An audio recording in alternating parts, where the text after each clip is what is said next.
பெண்புத்தி பின்புத்தி என்ற சொல்லுக்கு இலக்கணம் கண்டுவிட்டேன். பாசத்திற்காக சென்று பலனை அனுபவித்து விட்டேன். போதும் நான் பட்டு அனைத்து மருந்து அடியாரை ஏற்றுக்கொள்ளுங்கள். உன்னை இனி நான் ஏற்றுக்கொள்வதா? யாருமே நான் யார் என்பதை போதான் வாழ்ந்து விட்டீர்கள். அனைத்தாரும் நினைவுக்கு வரவில்லை. உங்களையே கதவென்று நம்பி வந்திருக்கும் என்னை சோதித்து விடாதீர்கள். ஏற்றுக்கொள்ளுங்கள். என் சொன்ன நீர் என் வாய்ப்படியை கலந்த போதே என் மனைவி இறந்து விட்டார். என் பறவை எதிர் தச்சனை மகள் டாக்டா என்றால் போது வந்திருக்கிறார். இனி ஒரு முறை என்னை தச்சன் மகள் என்று சொல்லாதீர்கள்.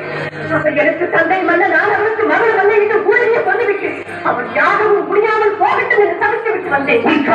ஒன்று செய்யார். என்னால் ஏவப்பட்டிருக்கும் ஜீவமக்கள் இந்நேரம் டாக்டரை பைமாறி யாரத்தையும் அழித்திருப்பார். எப்படியோ சொல்லிட்டு என்னை பொறுத்தவரை தவறை உணர்ந்து விட்டேன். மன்னித்தேன் என்று ஒரு வார்த்தை சொல்லுங்கள். மனதால், வாக்கால், காயத்தால், யுக்காலும் மற்றும் மன்னிப்பே கிடையாது. போக மாட்டேன். விளைவிட்டாலும் உங்கள் திருவடியில் விடுதலை தவிர